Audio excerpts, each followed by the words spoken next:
say I'm forever trying to call his name. Oh, Papa, look what you're doing, look what you're doing. Oh, Papa, think what you're losing, you with your fooling. Oh, my money that I gave you, you treat me mean, make me awfully blue. Well, you miss me, you long to kiss me. You'll regret the day you ever quit me. Oh, Papa, think when you're wrong. While you want me, just wait and see. There'll be someone else making love to me. Oh, Papa, Papa, you don't have your mama at all.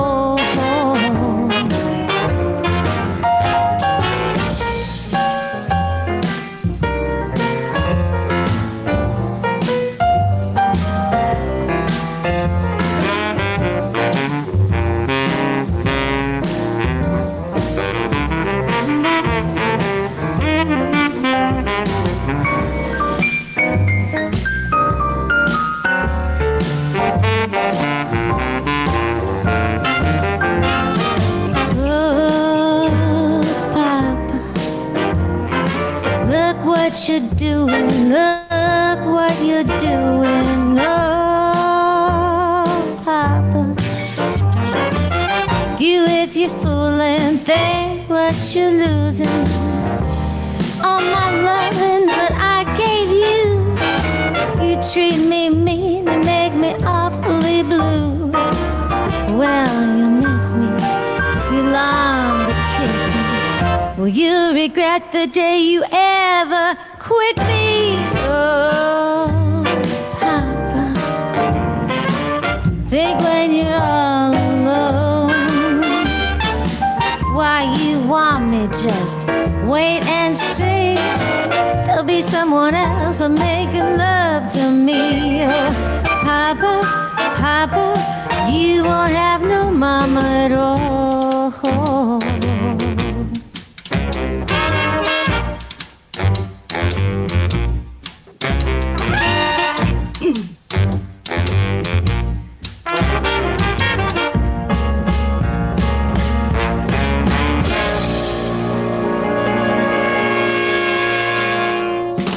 Wow, cool. Thank you. My guest today, ladies and gentlemen, is Roberta Donay, and boy, it's been a little minute since we did some hanging. Yes. Although I did see you at the place on the hill. Oh yeah, that beautiful place. Yeah, Herb Alpert's place. Yeah, that was a fun gig. I enjoyed watching you there. Thank you so much. That was very fun. I love my LA band. It was very fun with them. Fun to see you guys and lots of singers. It seemed like every jazz singer in the world in LA came out. I was blown away. Thank you so much, Cathy, for having me. Hi, you guys. Thank you so much. Well, Happy to be here. my pleasure. My pleasure. So what's that? I was just curious. Was that the real video, the color, or was that like just somehow the transmission of the That was a transmission thing. So Eddie B Images, who does all my videos, is also Nuckajak, co-producer with me on lots of film composing right now. He put that whole thing together. Of course, that has real footage from the 1920s.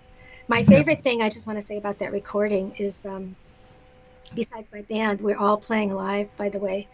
But my favorite thing about that recording is, as a producer, the ending, pampa, pampa, pampa. You know, I heard this kind of old grinder. What did you call them? With the monkey grinder? Yeah. Those guys on the street. It just sounded like that kind of thing. That kind of thing that I imagine. So that was very fun. That record also had some tuba where we replaced the bass with some tuba just to bring it way into that era. But that was very, very fun record to make. So thank you for playing that. Great. Well, it's I think it's an unusual um oh, I hear some interesting hums. I hope it's not too distracting for people. But it's unusual to see a singer sing that style and have a whole show like that style. You don't really see that very much. It's very unusual, isn't it? I guess. I mean, there are people that do a retro swing kind of thing. And Uh-huh. we've been doing, we've done a lot of, swing dancer kind of gigs. But the idea behind the show for me was always to bring out my mentors. So when I first heard Billie Holiday, for instance, that's who I grew up listening to. And I was always curious, who did Billie Holiday listen to? And of course, she listened to Bessie Smith. And Bessie Smith was raised by Ma Rainey. And that song, by the way, was a Ma Rainey song originally. Oh. And we did it in the Ma Hmm. Rainey way. When Bessie recorded it, it was called Oh Daddy. So, I just wanted to really investigate and teach from the stage jazz history without actually teaching history. You know what I mean? Like without saying like in 1920, no. So I developed a character. She talks like this, and to kind of teach jazz history as I took a combination of all those women that I studied, like Ethel Waters, Bessie Smith, um, you know, um, oh God, everybody, Josephine Baker, everybody that had like a real tough time, which they all did. And most of them started on the street as street performers, which is kind of how I grew up. So I really identified with that, and I grew that character out of that. So there would be like a thread throughout the show. But yeah, it was just we just fell in love. My partner, bass player, co-producer and arranger, co-arranger Sam Bevan and I. It was a funny thing how it started because we were all playing modern jazz and original music, and I was a songwriter. I had been playing, for a gazillion years as a songwriter with the guitar and making a living as a songwriter off and on. So yeah, should I tell you that story behind Why the not? this project? Okay. We have 2 hours, so. Oh yeah.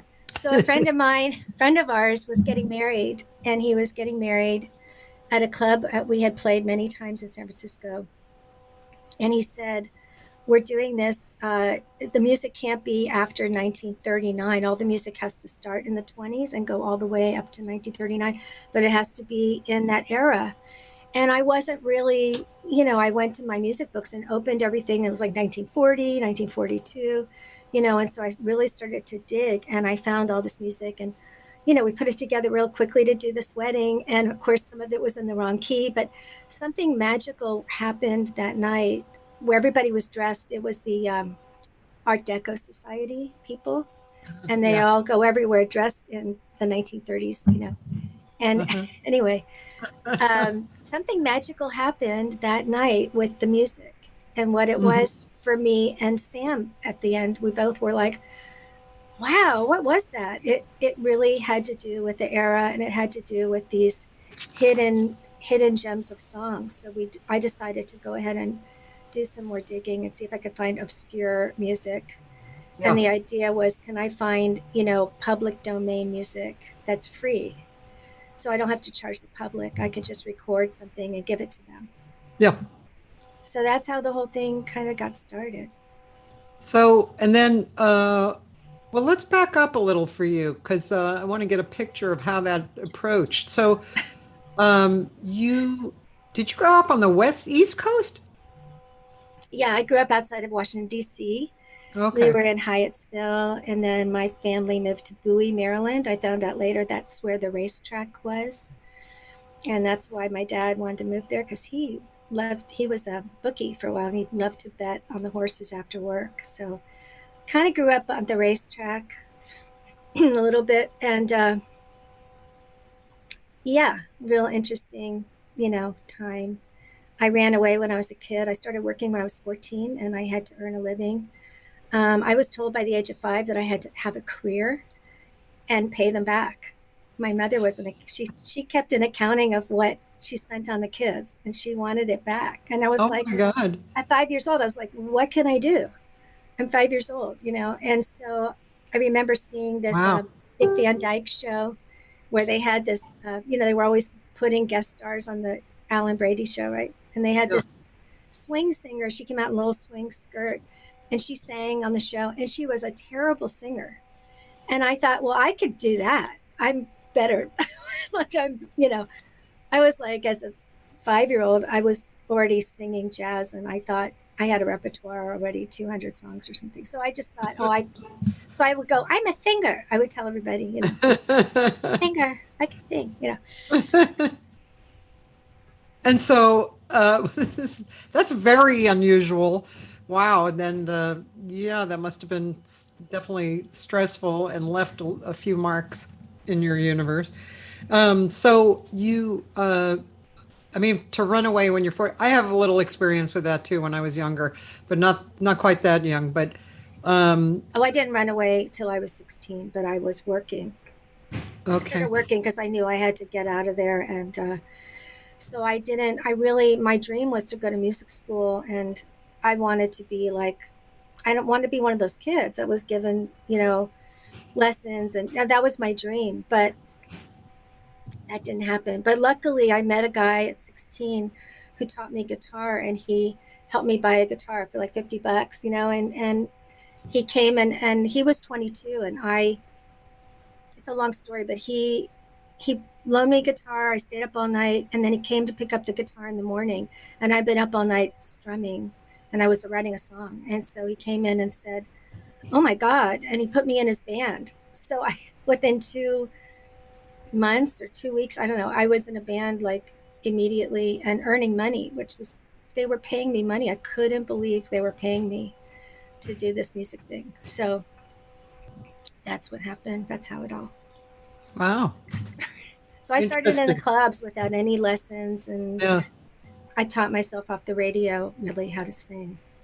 So when you split from home, were you were basically living off of your music? Did you? I mean, maybe that's too personal to ask. Um, yeah, I actually, the guitar player came and picked me up. I was on the street one night and he took me to the next town. And the next town, the only thing in that town was like a prison. It was like Upper Marlboro, Maryland at the time. But my girlfriend, my best friend in high school, whose parents had moved to New York, she moved in with her aunt and uncle and was living in the basement. So he took me there, and her aunt and uncle were kind enough to say, "Why don't you stay in the basement? We have an extra cot."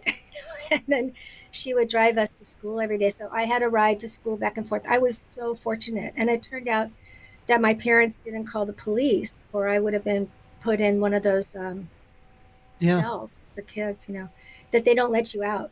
We know what that's like. So Yeah. I was so fortunate. But yeah, I had a really hard time. I was working 3 jobs in high school. And then I went to the bank one day and the account said zero, and it turned out that my mother had gone there and wiped out my entire account, even though I was on my own and uh, making a living and stuff. But yeah, I just had the crappiest karma. I thought, well, in a past life, I was a poor person and I stole some bread, and this is just a karmic cycle. That's what I thought. I thought I'm just never going to get out of this, and but eventually I did. I got other jobs. I had full time job. I went to Europe first for the summer and toured around Europe with a friend of mine.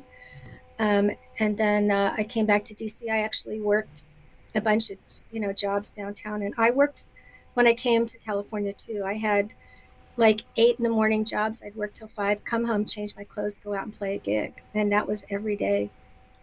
It was Hmm. kind of the way it was for really a long time. And Yeah.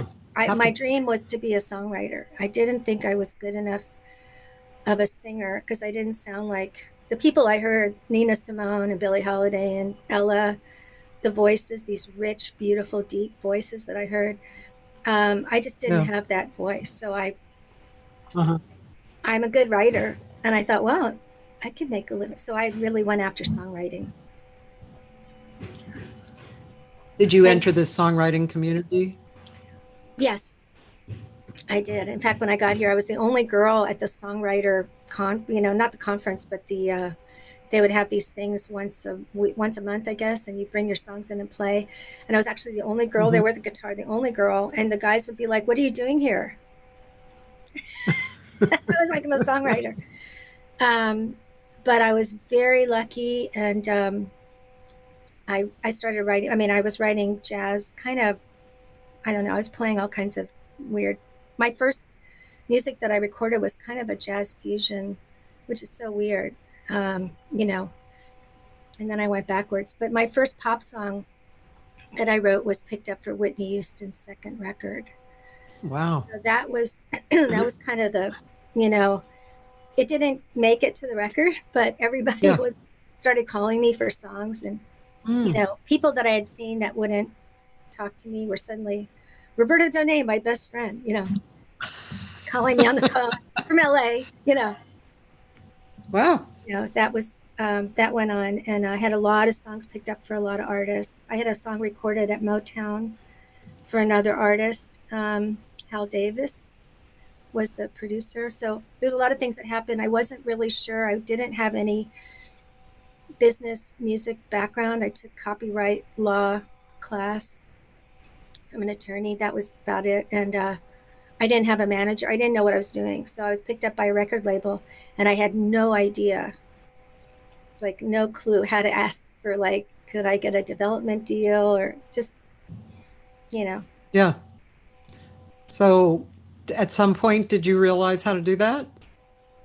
No, I never, no, I didn't really, I guess I didn't really have the fortune to get with management and attorneys, and I didn't really have the money because I was always struggling. Every cent that I made, though, went into my recording. So my whole idea was, I'm going to make money and I'm going to record songs, because that's all I could do, really, and that's all I knew.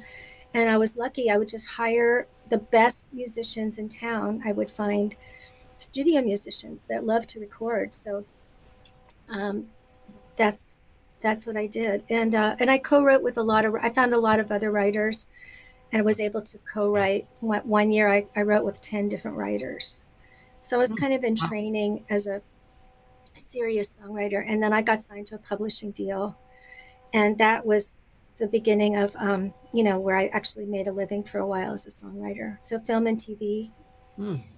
um, yeah. See, now that's something I did not know about you.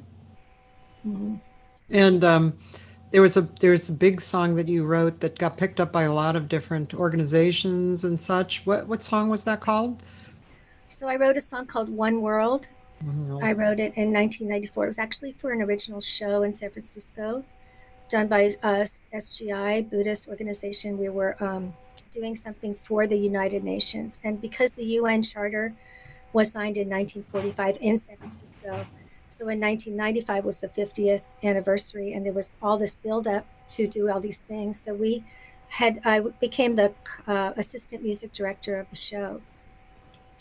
And they said, we need a song over here. And for the finale, there was going to be 150 people on stage, including 5-year-olds. It was like this big kind of amateur, So I wrote this theme called One World. I didn't think it was that good, because I never wrote a theme. I never wrote anything that children could sing. So it was very simple. It was a very simple melody.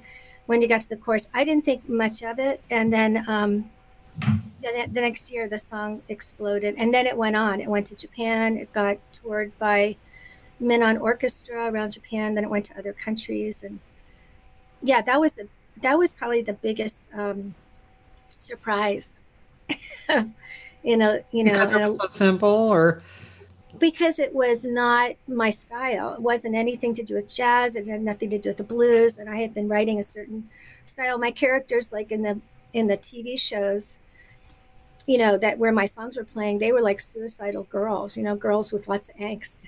This song is about, it's a rainbow of color and a sky full of thunder. When we open our eyes, do we see what we want to see? And one world, one dream, one universe. It's all about world peace and how do we create this feeling of oneness, of being all interconnected. And it was a very deep song, but I didn't think, I don't know, you know, I was thinking about we are the world, that theme that everybody sang together. I was thinking about other songs, but yeah, it was very, because it wasn't anything I wouldn't really sing it. It was somebody that I would think like a gospel singer would sing. But I did end up recording it as a single. And anyway, it became like the World AIDS Day theme in South Africa. And I got a letter from Ethiopia, and this nun had like, all these children are touring Ethiopia with your song. And they started using it for school graduations and Earth Day and just kind of all over the world. And I didn't really know, because I wasn't there, I didn't really know. But it was a great honor because I got to sing it for Rosa Parks in San Francisco in '95. Lots of people, the performances were kind of all over the map. And then I got sponsored to go to the Hague Appeal for Peace in 1999 to sing it there. I did it like 6 performances in 3 days. There was like 10,000 people there. But what happened for me in my life had nothing to do with the song. Like the greatest, like when I look back on our mission as musicians, the greatest things I ever did, really, music is like the vehicle, right? But it's Yeah. not the end, It Yeah. may not be the point behind it. I mean, music is the thing that carries us. But Mhm. yeah. So I'll tell you a quick story about that, the Hague Appeal for Peace, what I Uh-huh. learned. Should I Sure. tell you that? Um, so while I was doing all these performances, you know how you do performances and you're running around? I had my guitar and I had like a boom box for the One World song that had these big tracks playing behind. I'm running around this whole thing and not thinking much. And I ran into a bathroom before I had to go on the last show, which was a panel of six people from the UN. Hmm. And one of them was this woman who was the head of the refugees in the world. She took care of all the refugees, so she was like the head of that. And I went to the bathroom and I ran into this woman who was crying, just in these robes and bawling her eyes out. And I went up to her and said, "Can I help you?" And she said yes. And I think she was from Rwanda, but she said, "I represent these refugees." And there's like thousands or hundreds of thousands. There's all these people displaced in my country. And I came here to meet somebody who could help us. And I thought, oh, I know, I know somebody in the other room. So I took her hand, I led her into the other room. And when this thing was over, I introduced her to that woman. And that hookup, you know, I guess saved all those people. And so for me, that was like, looking back, that was like the greatest gift of the whole thing. Because, I can go along and sing my little song, but what Yeah. what really matters is that It was the connection. vehicle. Yeah. Yeah. Yeah, that's really beautiful. As a matter of fact, after I read about this song, I hooked you up with a friend of mine, Alexia Vasiliou, and she is right now. She's from Cyprus. She's a refugee, and she is working with the UN, directing concerts and bringing Wow. refugees together. And I thought, oh, this sounds like a Yeah. really good, some kind of a hookup. So I Yeah. sent her your Thank information. you so much. Yeah, my dream really is just like We Are the World. My dream for that song is really I see Quincy Jones or some major producer getting all the major artists of the world together that are singers and I don't have to be in it, but have them sing that song and raise money for children, raise money for the trees, raise money. I'm a rainforest person, so I've always been, environmental Yeah. person, but just to use it to heal the world in some Yeah. way. Yeah. That's That's great. Yeah. Um, I, excuse you me. okay? Poor baby. I have a chronic cough. Oh, I had that. Um, but yeah, I was going to say I do the billion trees and charity water. Oh, wow. Those are Hmm. my steady giving. But yeah, a song like that. I mean, that's pretty huge. It's big. I mean, it's wonderful. It's big. It's obviously created a lot of situations that have hooked up and made an effect. That's great. Somebody says, let's see, hold on. Judith, I think there's sound because I would have gotten reports otherwise. Well, actually, I'm talking to her. She doesn't have any sound. Oh, Let me oh, see if I can okay. make a little. You could tell me anything else, but I just want to tell Judith. Okay. It's probably on her end. Yeah, it usually is on their end, isn't it? I think other people would have Yeah. said something like, Yeah. hello. Yeah. Okay. All right. So anyway, you guys, if anybody knows somebody who wants to record with a million artists and put together a big concert, we have just the song for you. Yeah. And it's on my website under music. You can find it. There's also a separate bio for One World on my website, so people can find it. And the song is free. I mean, I'll send it for free out. I don't. Did you say it's on your website? It's on my website. It's also on YouTube. It would be. Roberta Donay, One World. It's pretty easy to find. I the want to lyrics- actually. I'm just going to go show people where it is and Okay. Roberta. Whoops, Danae. Whoops, Roberta Danae. There you are. And So under if you go down music. to music on the bottom here, yeah, click on that, and then go down. Keep going down a little bit, and there's One World, and that's my original drawing. Looks like a Really? world. Oh, I want to hear a little bit of this. 1995. That was a while ago, girl. Yeah.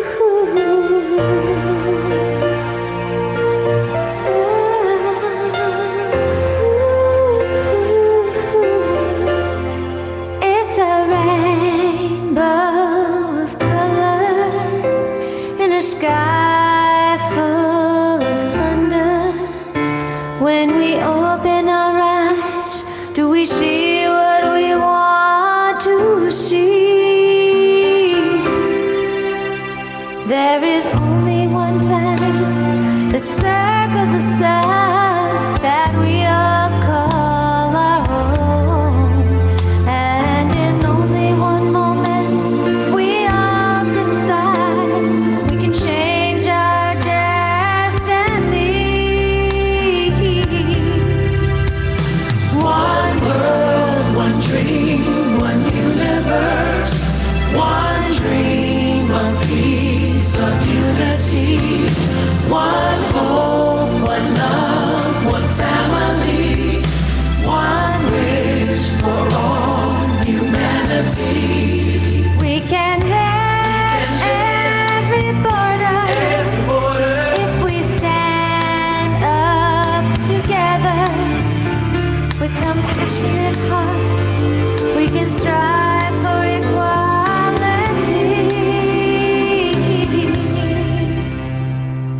Nothing Wow. is good. So this is a really beautiful song. And Thank you. Renee Baldacci said, "I remember this song. So beautiful."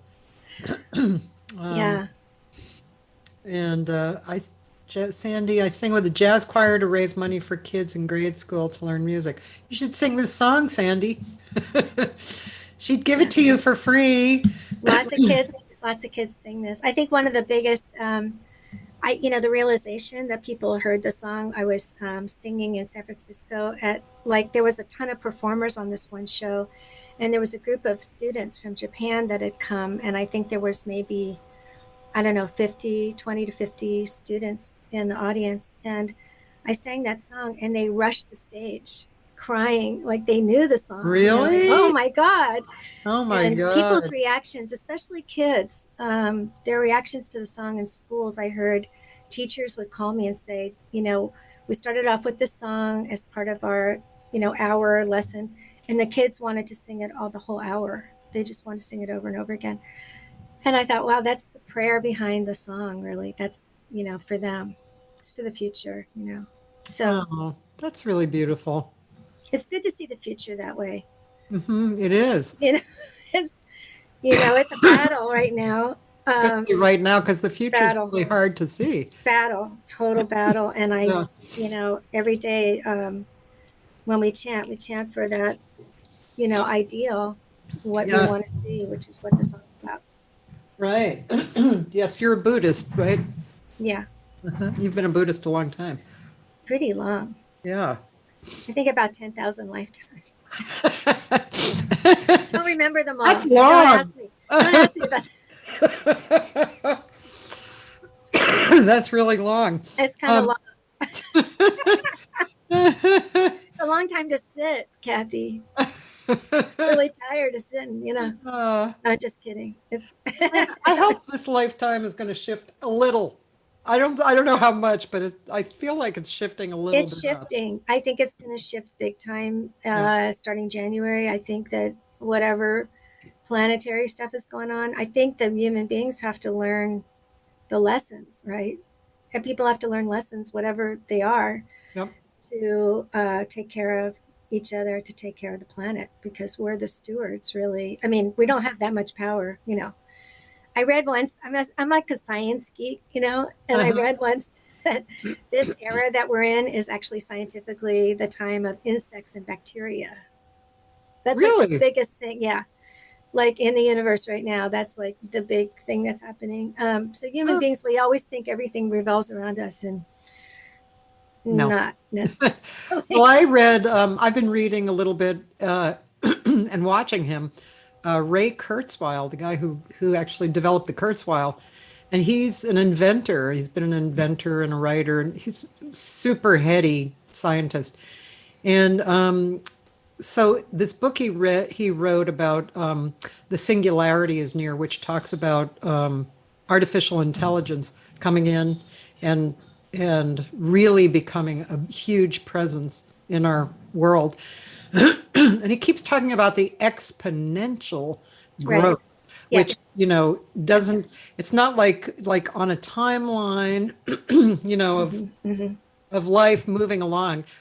He's saying it doesn't just like have this and then repeat in a better way, in a better way, in a better way. It Right. actually goes like this. Right. And he said, right now, this is where we are. We're on the curve up. And he's very positive about it. He's very interesting to listen to. I've also been listening to Alan Alda's podcast, Clear and Vivid. If you're a science geek, Oh, yeah. Okay. Let me write yeah, that down. because he's a science geek. Okay. And he has created an organization that communicates with scientists and has them talking in layman's terms so that we can understand what's happening in science. It's really a great show. And of course, who doesn't love Alan Alda, Yeah. Sure. Alan Alda, James Taylor. Yes. You know what I mean? Well, I think of exponential growth in terms of technology. Like even 100 years ago, Yeah. you could read every book that was ever written, right? But if you went today and tried to read it's impossible, right? The world just became so much Yeah. information, there's so many more things, there's so many more people too. I mean, look at the population. I was really, as a kid, I was actually very conscious because I had memory of past lives. So I was very conscious of being here and all the people that were here. And oh my God, there's a population explosion. And how are we going to save the environment? I mean, as a teeny tiny kid, I was worried about the trees and animal. I don't know why, but yeah, it just kind of was like that kind of. I guess that's why you weren't totally devastated by what was going on in your family around you because you kind of were taking it in as as all a part of even your history, right? Maybe. At the time, I was a very sad child and I had a very hard time. I wasn't supposed to live past being a teenager actually, because I had a serious, on top of everything, a serious health challenge. But the amazing thing was that I had a very spiritual belief system on my own without anybody's help. Yeah. I knew I'd been here before, so I was very connected. And music was the most spiritual. In fact, that was the key spiritual thing to me. So I thought that, like, I never met a live musician, you know what I mean? Like a real musician. So I thought musicians were gods. I actually thought music was a spiritual Oh, I love that. thing. So yeah, I remember we went on a, what do you call it, trip for school, Oh, and yeah. Field trip. field trip. And my we were 6 years old. They took us to the symphony in the afternoon for like a rehearsal, you know. So everybody walked in, took their seats, but I walked in and I was stuck. I couldn't move. I was like, uh, and there's on the stage with all these incredible, you know, I mean, the entire orchestra, like 32-piece orchestra. I never saw these instruments. And, I felt like the timpani was in my stomach and I could feel the bass. And every single instrument was like, yeah, I had trouble sitting down. I was absolutely, I thought, this is it. This is heaven. I've arrived. That's hysterical. Oh, I can Yeah. just imagine that feeling that. Oh my God. Yeah. So, I mean, to me, like being able to find and work with musicians, great musicians, was just a dream. I just felt like a little street kid. I learned guitar from another guitar player. I learned everything on the street basically. And so I just looked at all those musicians like, wow, maybe someday, you know, someday I'll learn how to do something. I don't know. Yeah. So you were coming up, you started working. You were still in school and you were still working.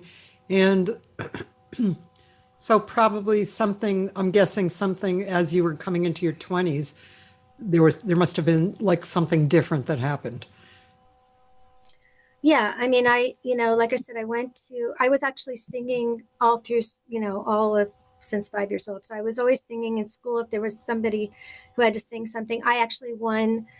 I won a talent contest at age 12 at a camp. I went to 1 year. They sent me to a camp for underprivileged children in Maryland on the Chesapeake Bay, and there were 900 kids, and my bunk we were the youngest bunk, so there was 12 to 18-year-olds, and so they said, can anybody do a talent? And I said, I can sing, because that's what I did. I sang an a cappella tune. I taught the girls in my bunk to everybody dressed, so I had them dressed like couples, and I sang On the Street Where You Live from My Fair Lady. But I sang it a cappella because there's no band or orchestra, and so at the end of that, this is probably the big thing that happened. At the end of that, they called my name for first prize. I went up to the stage, and they handed me this huge Hershey's candy bar. Like oversized Hershey. Uh-huh. And I said, "Where's my money?" I knew already. I have to get paid for it. What do I do? Yeah, I'm not doing this for free, you guys. So, but that wasn't the big thing. The big thing was the very last night there was a dance, and the 18-year-old boys, the Uh-huh. most handsome boy. And I was a really geek girl. I had braces. Really didn't look good, but the cutest boy in camp came all the way across the basketball field and came up and asked me to dance.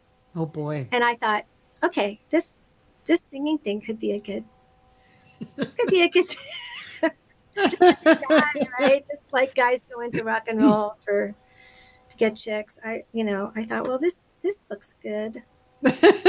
Yeah, I know that feeling too, because I grew up, my dad was a sax player, and I used to go on gigs and rehearsals. And when I was 5, I distinctly remember going to rehearsals and having the musicians flirt with me, you know. Wow. And I thought, yeah, this is good. This is good. This is fun, you know. And I think when you're a 12-year-old girl, anybody paying any attention, it could have been a girl asking me to dance. It would have been the same thing. I just Yeah, was like, wow, somebody likes me and noticed me yeah. from that. I just thought this is good. But the main thing was when they paid me, Yeah, Kathy. That was like, I hate to say it, but that was like a big impetus to do yeah. music. And I thought, my dream was to be one of those people that doesn't go anywhere, doesn't do anything, just go to get your check in the mailbox. And that was being a songwriter. I thought that's the greatest job in the world. There's got to be no job better than songwriting, because I felt like you don't do anything.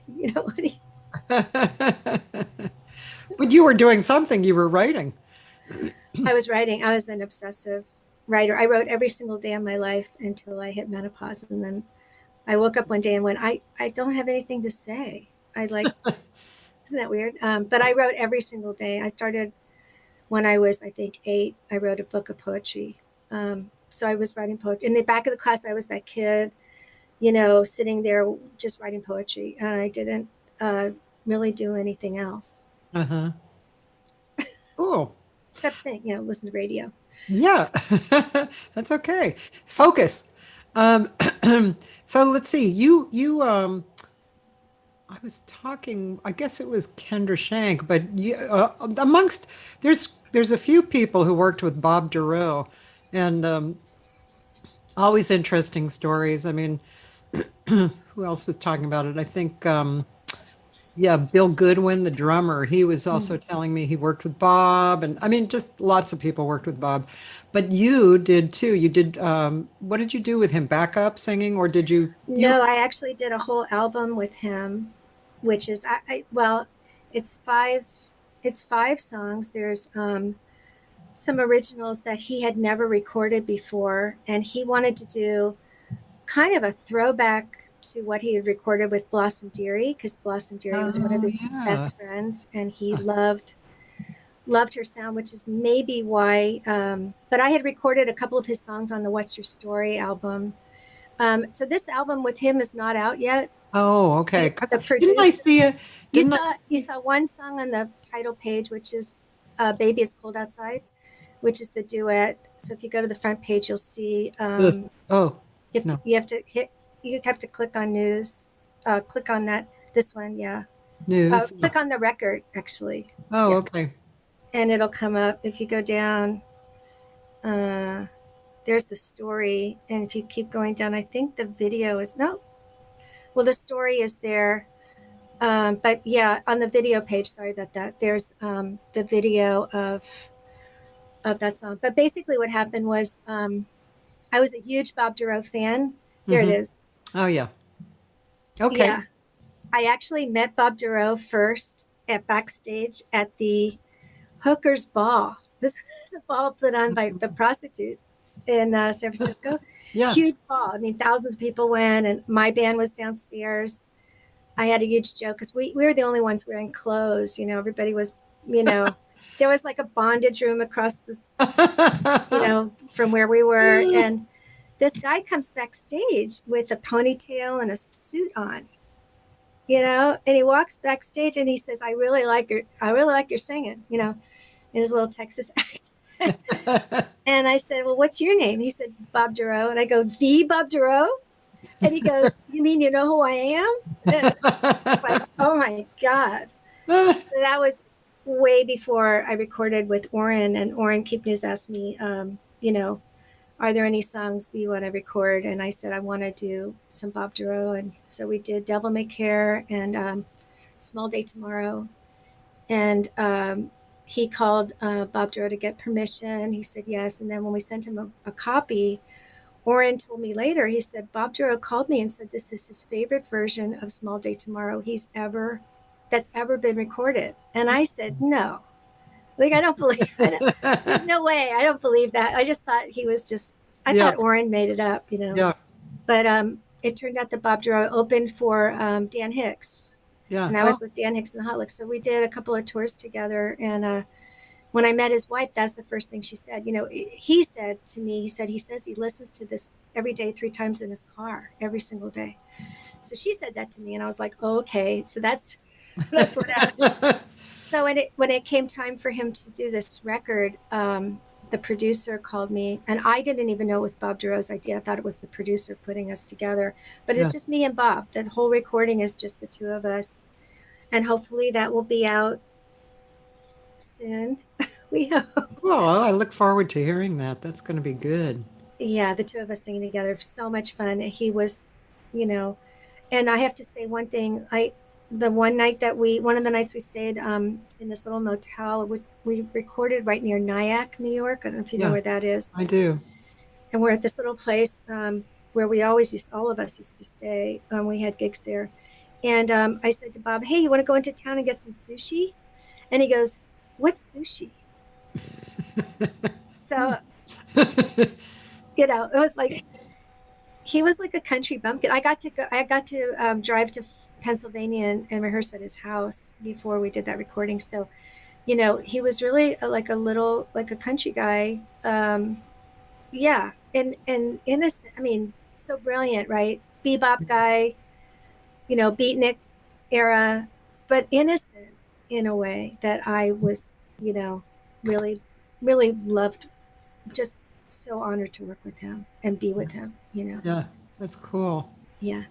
My friend Roland is asking, what did you do with Woody Harrelson? Very curious since I don't think of him as being musical.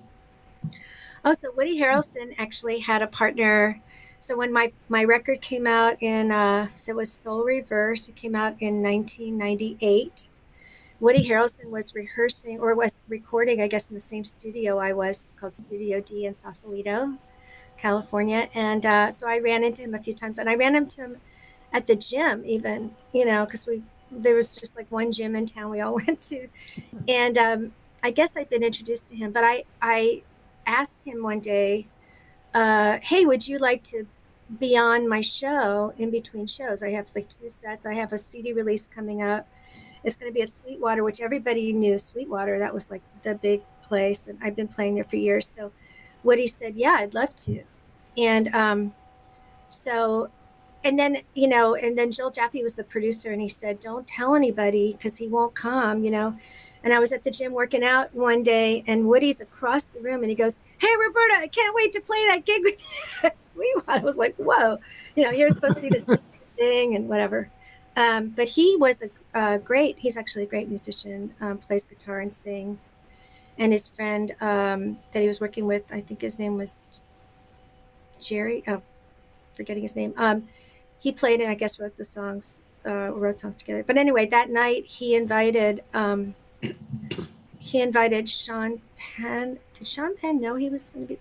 Sean Penn came with Robin Wright Penn. They were married at the time. And the guy from Metallica came, the drummer from Metallica. I'm forgetting his name. Really cool guy. And they were kind of all partying backstage. But at the end, it came out in all the papers that, everybody was at my show because all these Hollywood people showed up. And Next night. Sean Penn came to the stage with Robin at the end. And he puts out his hand and goes, hi, I'm Sean Penn. And I go, well, hi, I know who you are. But they actually showed up to other gigs of mine after that, which was very sweet. But yeah, Woody had a big meltdown before he went on stage. I had to almost literally push him on the stage. And I said, you're an actor. That's the hardest thing. He goes, no, this is harder. No, this is... I never realized there's a difference between acting and music. Yeah. It's a big deal. Yeah. For me, acting is freaking really hard. But for Well, him, I think it's lack of familiarity. I mean, I know a few people who are like Sammy Davis Jr. people. They did it all at the same time, so they got good at everything, and they didn't have fear. But there, I mean, a lot of times I'll have actors show up for voice lessons, and they freak out. yeah, One girl I knew, she was a coach for executives to speak. And she was totally confident of that. She could speak to the whole room. She could speak one on one, but get up and sing? Yeah, no, I don't think so. Because it's a real different experience, right? Yeah. Yeah, But I had a lot of fun. Woody was great. yeah, He was also a big fighter for the trees. You know, he did a lot of that stuff. It was great. yeah. Yay, the trees. Yay, trees! So could you tell everybody, because I bet a lot of people don't know Orrin Keep News. So could you tell everybody who Orrin is and, Sure. and Okay, so Warren Keep News was originally a writer. He actually wrote for Simon and Schuster first, and he actually wrote. He told me he wrote a review of Thelonious Monk. So as a teenager, he grew up in New York City, and he went to all the jazz clubs. And I think he was 16. He sat in the bars and just ordered a Coke and sat all night and listened to all this jazz. And he was smitten with jazz. He just loved musicians. He loved the music. He just went crazy. So apparently, he was walking down the street one day, and Thelonious was walking down the street, and he pointed him out. And Thelonious said, "Hey, you get me." You get me, like he read that review, and apparently Thelonious had a really hard time. So anyway, long story short, Orrin had a partner, and together they created the oh, Riverside Jazz uh, label. label. Oh, Thelonious was basically his first artist on that label, so that was in the mid to late 50s, I think. I know that he recorded Abby Lincoln. Abby Lincoln's first record with Max Roach, of course, and he told me that story. There's a lot of great stories. He told me so many stories. So just hanging with him Mhm. was amazing. Then he started after Riverside. He started Landmark Records. Then that collection was sold to Fantasy Records, and that's how he came to San Francisco. So Fantasy Records in Berkeley hired Orrin to come out and do. By that time, I think there was reissues starting, and then of course he was hired by a bunch of other labels, and he had his own label created for him at one point, Concord Jazz. And but he, I met him. He was 70. He was close to 80, Hmm. 70 something when I met him, and I met him at the Recording Academy. We were both on the board. Of course, he Hmm. was on the board since the beginning of time. Yeah. And he was very he really encouraged me, and he actually came to hear me sing at like a rock club, famous rock club in San Francisco one night, and I'm like, what are you doing here, and he liked my singing, but I thought he was just making it up. So I had to get like the what's the word, I had to get the courage, the chutzpah. I had to get it up to I gave him a demo finally of me singing jazz. It was my demo of weddings with my little wedding jazz band. So I gave it to him, and I was like, and I like ran away. And he calls me up and he goes, "God damn it, you're a jazz singer, get over here." And so I was so fortunate to work with Orrin, and And so what Orrin's did he produce you or what, how did he work with you? he produced my first real jazz record, which is called "What's Your Story," Hmm. and that came out in 2006. It came out in 2008 on Pacific Coast Jazz, and it was Eric Reed Trio. We did it live at Fantasy, and Dave Ellis was our special guest. Um, Eric Reed was playing in San Francisco with, I think he was playing with Paula West, who I love, one of my favorite singers. Hmm. Yeah. And so I had a couple of days off. And so we planned to do 6 songs one day and 6 songs the next day. But Eric got a call to go to LA and was making a lot of money. So he only had one day to record. And we were in Fantasy Records. And I said to him, after we did the first 6 songs, I said, "Would you stay and we'll get more money somehow? Like we'll just dig up money somewhere. We'll go to a bank and steal the money, whatever." And they said, "Okay." So we did 12 songs in one day. And that's how that record happened. So Yep. those were the two There you songs that go. with Bob Duro on them, and I also did I did a Mose Allison song, "If You Live," Uh-huh. "What's Your Story, Morning Glory," which was written by oh my goodness, one of our great pioneers of jazz. I don't know that song. Yeah, it's an unusual, yeah, beautiful song. What's your Anyway, story, Morning Glory? I'm gonna look that up while we're talking so I can know because that's interesting. I have Uh, one original on there called "Stop This Train" that I wrote, and then an original from another songwriter that I loved, called oh, what's it called? Um,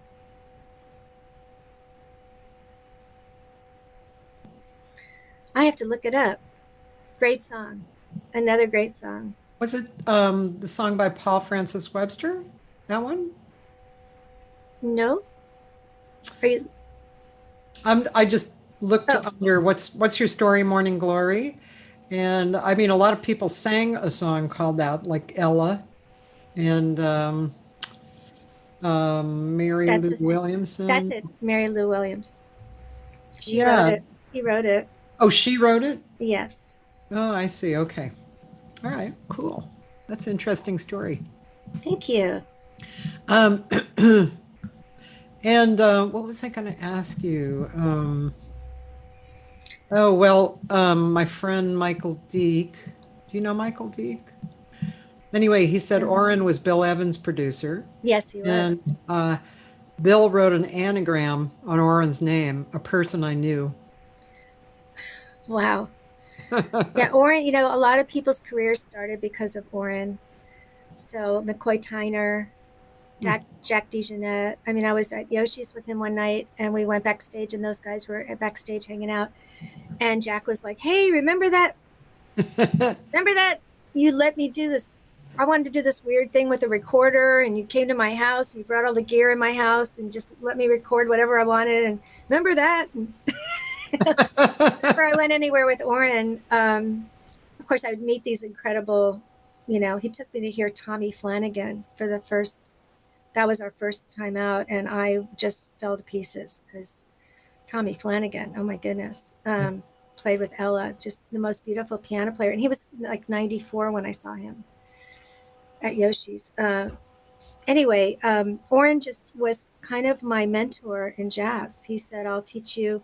Our deal was, if you teach me everything you know about Buddhism, I'll teach you everything you know about jazz. And I was like, Huh.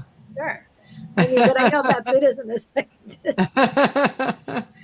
this much at the time, but what a good deal that was. Yeah. Well, that's cool.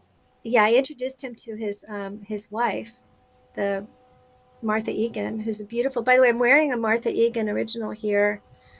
I don't know if you can see this shirt, but she's a clothing designer, very, very wonderful clothing designer. And he met her. He was 80 something, and I introduced them because she was a Buddhist. I had introduced her to the practice as well. So yeah, one day we all went to San Francisco. We ran whenever Buster Williams was in town. Buster would run to the Cultural Center in San Francisco and he would lecture us on being artists from a Buddhist perspective, really heavy ass, really harsh, real hard stuff about being artists. And I could share one of those if you want. But and I took Oren this one time, and Oren went up to Buster afterwards, and he goes, "And I thought you were just a bass player," because yeah, I have a million stories with Oren. I'll share one that Buster told us. Should I do that? Sure. So Buster said, being an artist is like you check into a hotel and you go up to the reception desk and the guy says, "Well, you just have to make your own bed." And you're like, "Sure, I can make my own bed." And then he hands you the boards and the nails and you're like, and he said, "That's every day you wake up. That's what it's like to be an artist." I thought, that's true, right? We have to create every single day, recreate ourselves or create something. Yeah, that's very interesting. Well, and I went and found a picture of Oren, but just because I wanted to see what he looks like. And oops, I got rid of it. Oren, keep news. Yeah, because just wanted to get a good There he idea. is. Yep. Yeah. There he is. Oh, that's a very famous picture with Cannonball. This one? This one over Oh, here. this one here? Yeah, that's Cannonball. That was his best friend. Cool. And yeah, there he is in the studio. And oh my goodness, Hmm. Sonny, Yeah. Yeah. everybody worked with Oren. So he told me that Thelonious brought in a new sax player one day and said, "This guy, I just really like him. His name is John Coltrane." And But Oren went, yeah, I like him. but John had already just signed to another label. So Oren told me the people he wanted to produce, he didn't get a chance to. Uh-huh. Like by the time Billie Holiday was brought to him, I think it was the 1950s, and they wanted, I think her manager came with her and they wanted like $40,000 or some, some amount that Orange is like, I don't have it. Um, but oh, there's Martha right there. See the redhead down here? That's Martha Egan. Here? Yeah. Oh yeah, my life with Oren Yes. Keep News. Yeah. That's interesting. I'll have to go read that.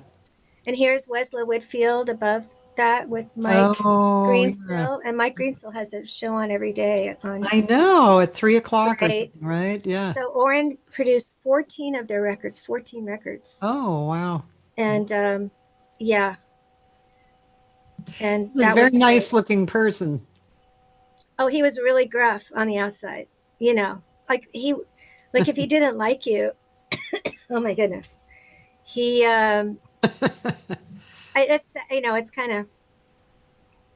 it's kind of sad. Like I was singing with Dan Hicks and we were at the Great American Music Hall as part of a big, kind of a giant, I don't know, lots of bands. I can't remember what it was for. Maybe it was a thing like a raise money or something benefit. Oh, there's Westla with him. Cute. Yeah. Um, anyway, so Dan was like, I told him, Warren Keepdus is coming to hear us, and Dan was so freaked, and he was really nervous because Dan's goal in life was to be a jazz singer. Yeah. He loved jazz, and that's what he wanted to do, and be a serious jazz singer. So, it was harsh because at the end, I came off stage and sat with Oren, and Oren goes, "What are you doing singing with that guy?" I was like, "Oh my God. Like, this is beloved Dan Hicks, Everybody in the world was a Dan Hicks fan, Yeah. But if Oren he didn't like singers. A lot of women, he barely liked any singers. Oren, you mean? Oren didn't. Yeah, Yeah. he produced very few singers in his life, actually. I Abby like Dan Lincoln, Hicks. Flora Dan Hicks Purim. was pretty cool, actually. Yeah. Yeah, Yeah. Dan Hicks was huge. So Dan Hicks and the Hot Licks, for those of you who are too young to remember or whatever, was really happening, what, in the 70s? Yeah, I think they started in 69 and by 70 they split up by 74, I believe. That So was they great made music. these few records, but it was with Tommy LaPuma producing, Oh, and they had these huge hits, huge hits. In fact, growing up on the East Coast, I heard them on the radio all the time. me One of too. my favorite bands, and I loved Dan Hicks and the Hot Licks. What was a few of the famous ones? Oh, I Scare Myself, and Canned Music, and Where's the Money, and his most favorite famous title, I think it's one of the top 10 titles of all time in country music, is How Can I Miss You When You Won't Go Away? So he didn't really write country music, but he grew up first in Arkansas, Yeah. and then his family moved to California. So he listened to, a lot of swing jazz. He was born in 1941, same year Uh-huh. as Bob Dylan. Uh-huh. It's his hero. And so he listened to big band jazz. And of course, he listened to, I don't know, like Louis Prima, like really cool stuff, Bob Wills. And he mixed basically folk, swing, jazz, and a little bit of country. So his stuff was really, and he was an amazing, not only an iconic songwriter, American songwriter, but incredible arranger, so brilliant. And beyond that, he was the most amazing performer. Yeah. So for me, first of all, to get to get to do music as a job and to love the music. Mm-hmm. You know, I mean, how many musicians were side people a lot of times, you know? We Yeah. get hired to do all kinds of things, but when you really love the music, and there was not one time I thought, oh God, I got to go sing such and such. You know, I was so happy. I sang with him 10 and a half years on the road till 2016 when he passed away. Uh-huh. So, yeah, that was, for me, it was about learning how to perform, you know, how to be a performer. He was like a vaudeville performer, you Yeah. know. He would do anything to make that audience laugh. And he could do it without talking. He could do it in just a movement, you know. And he told me one day, he said, you know, I come home and I open the refrigerator and the light goes on and I'm on. He told me everything is a show. Everything is about the show. Get to the show. So his whole being, you know, when we were traveling, it was just, you know, and he worked us very hard. He also reinvented himself in terms of, you know, every year we had at least two new shows of new themes. Like he did a folk music show and he did a show about cowboys and he did a show about the history of rock and roll, or, you know, it was like college of musical knowledge, and he had all these different themes. And so he would write, you know, we had like whole new things to learn, and those songs were hard, you know, like in pop music or usually regular music, you know, you come to the chorus, it's the same every time. So the Yeah. background singers or whatever, and we also played percussion and danced and sang with him. So every chorus would be different. The parts would be different, and sometimes it was answer and call and response, and sometimes it wasn't. Sometimes we wrote our own arrangements, and I just loved it because, you know, I loved his music. Yeah. Is he still around? No, he passed in 2016. Oh, okay. Yeah. And how did you get into the band? It's kind of a long story. I met him backstage at one of those things at Sweetwater, actually. Oh, And one of the singers that he had a singer that was with him for about 8 years. And he had quit the Hot Licks at one point, and he went off and was playing kind of on the road. Paul Robinson, who plays with him now, was one of those guitar players that played on the road with him in between. But anyway, I got a call one day from one of those singers, and she said, we'd like you to rehearse. We'd like you to come down and do not an audition. We want you to sub for me for some Dan Hicks gigs. And she came over and she brought me cassette tape that had like 100 songs on it. And I'm like, no, like I'm not going to learn 100 songs for one gig. I'll learn 10 songs, you know. So yeah. that was over. And then I got another call from her saying, Dan Hicks wants you to come down and see the band. But then afterwards, she said to me that he passed on this note to me, which was, you know, I saw your band, I saw you on stage, and you're too big a star. You're going to have to tone it down to be. And I'm like, fuck that. I'm not going to tone anything down. You know, like, what is that? That's not who I am, you know? So I said no. And then finally one day the phone rang and it was Dan. And he said, hey, Roberta, would you like to come over and sing a few songs with me? And I'm like, sure. And he lived like 2 miles from my house. So, you know, that's, and I actually got up after singing a few songs with him. I took his guitar away from him and played one of my songs. I think I played Stop This Train for him. And he was recording it. And I said, don't steal my song. And I was like really ribbing him. And I got up to leave. I said, thank you so much. It was really great to meet you, and blah, blah, blah. I'm sure you have lots of other singers coming over. And he goes, nope. He goes, you want the job. So that's when it started. It started in 2005. So Yeah. did you have to tone it down or no? No. No. No, I pushed it up. You know, no, I realized that I love singing backgrounds. I mean, I did a lot of background singing and a lot of harmonies growing up. And I was in bands where I sang harmonies all the time and played rhythm guitar, and learned percussion. I was studying Latin jazz for a couple of years, and I just, you know, learned some percussion. So that was really the job. But I loved doing harmonies and singing with him, and it was such a joy to do that music. So, it's great to have a job like that. I can't, I'm so grateful. I feel so lucky that I had that straight. That was my day job for all those years. Were there two singers for the Hot Licks? Yeah, it was always two Was women it singers usually with one? him. Yeah, originally it was Marianne Price and Oh, Naomi Ruth Eisenberg on the big albums that came out in the uh-huh. late 60s, early 70s. Yeah. And then by the time it reached me, I was subbing for Susan Rabin was her name, and another singer I was on the road with the name Linda. And then Daria, I gave the I called Daria and said we're looking for a singer because Dan actually came over to me one day. Oh, yeah. He had Right. fired the whole band. He would do that sometimes. Oh.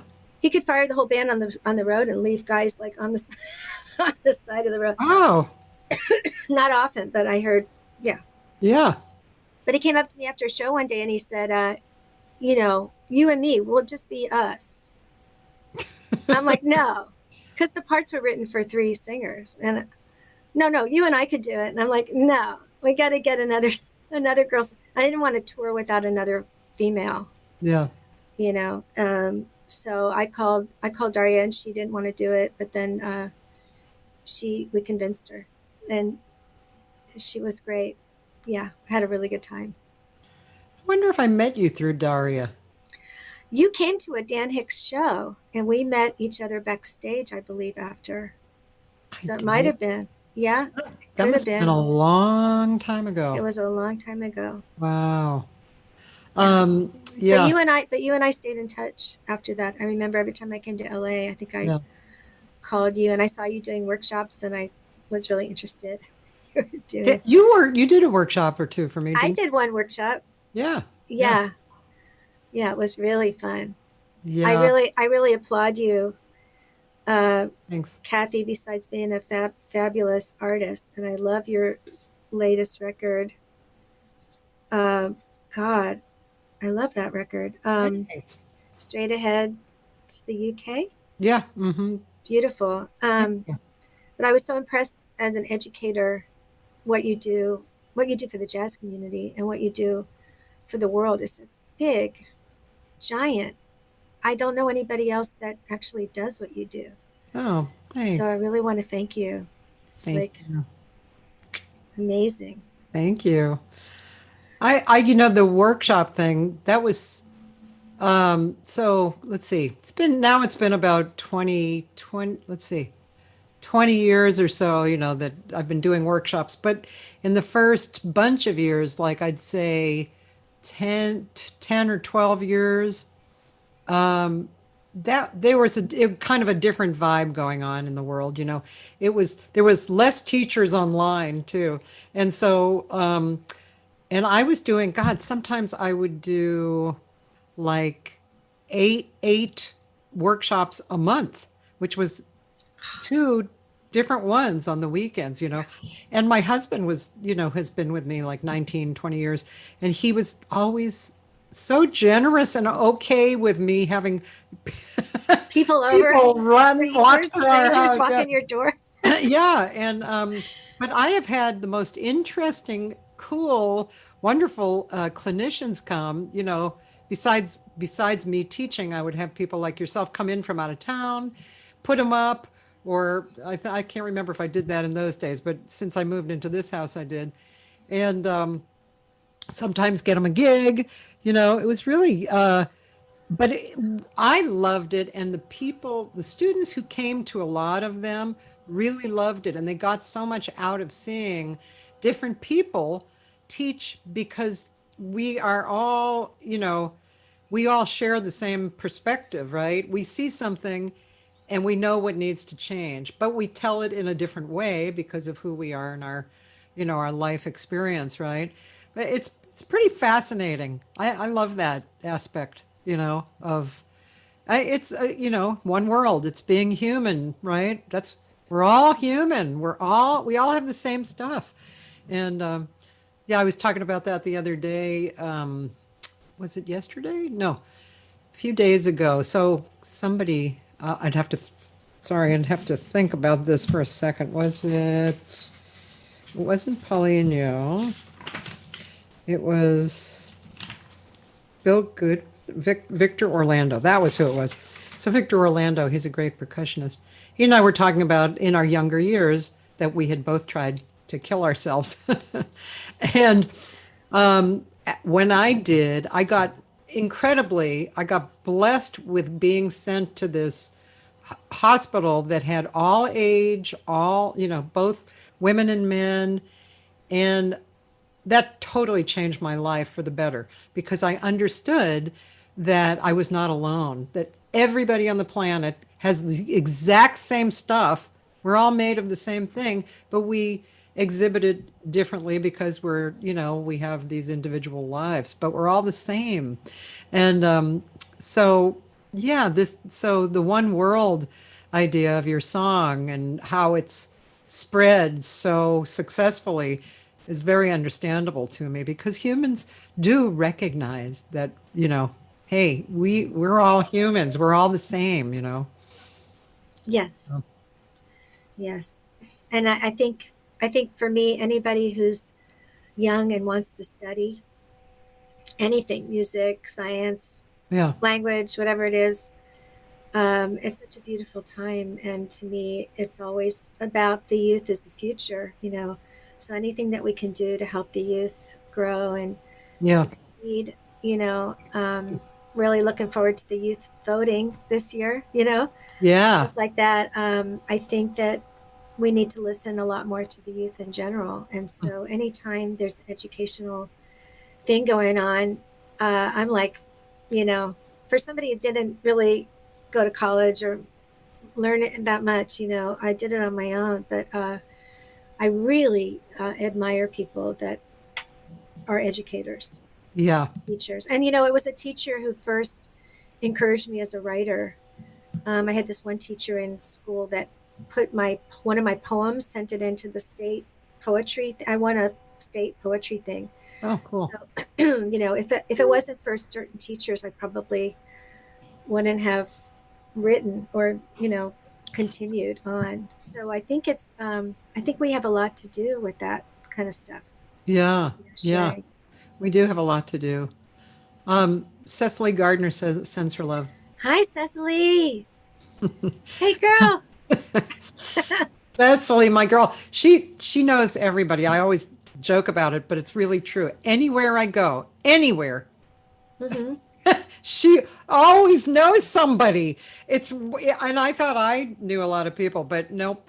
I don't know what it is about her, man. She has been everywhere. I went to hear Cecily sing almost, I don't know how many times at the Claremont Resort in Oakland. And she had that gig before I had that gig. And I did hotels for it turned out 7 years of 5 to 6 nights a week. I was singing all the time. Really lucky to get those gigs. But Cecily was doing it before I was, and boy, she was great.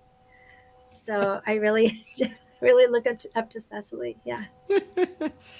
She's in I'm in hers. She's in mine. We have the vocal improv group called Fish to Birds, and she's in it, and we have 5 other people in it, and it's really fun. It's definitely family.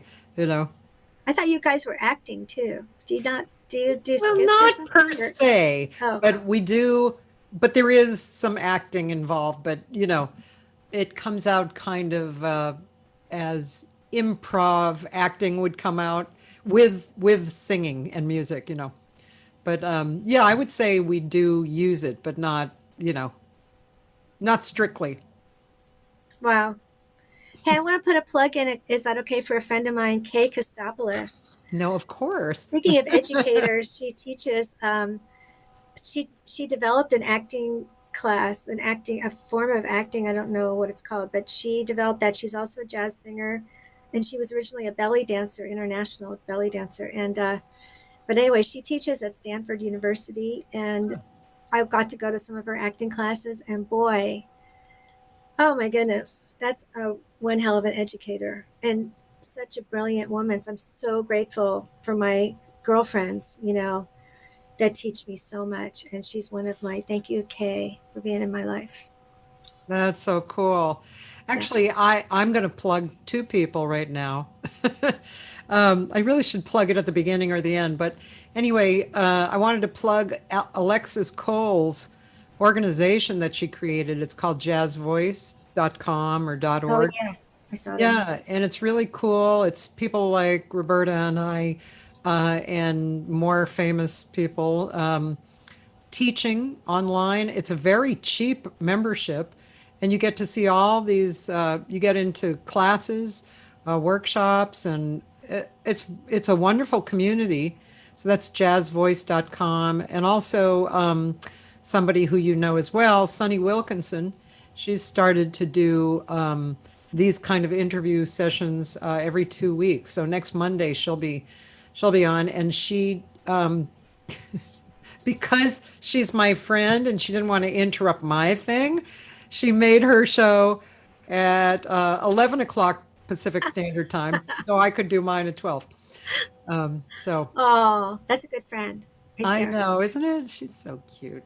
Also, your sister is here, and she said, Roberta, you were actually 5 years old when you wrote the poetry book. I know because I'm your Oh, sister. oh my goodness. Thank you, Joette. Oh my goodness. Thank you. Yeah. I have a very talented sister. She's also an incredible poet, incredible Hmm. writer, writes plays, all kinds of things. Yeah. I see what she looks like by hovering over her name. Hi, Joette. Yeah. She lives in Maryland, Kensington, Maryland. Cool.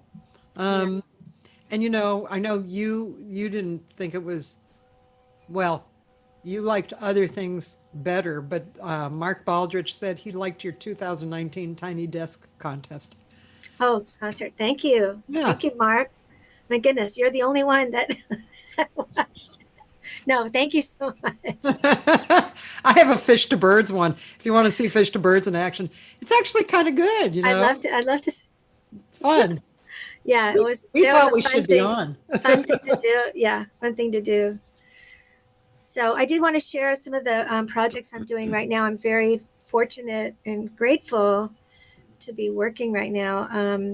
When COVID started, of course, I lost all my gigs like everybody else, and was planning a tour for the fall. Hmm. So all that went away. But I was already working on a movie, some film scoring, and they picked up something like 5 of my songs from Prohibition Mob Band. And it's a film about these people that time travel back to the 1930s. So they picked up this Oh, actually because of Kay. She introduced me to the filmmaker.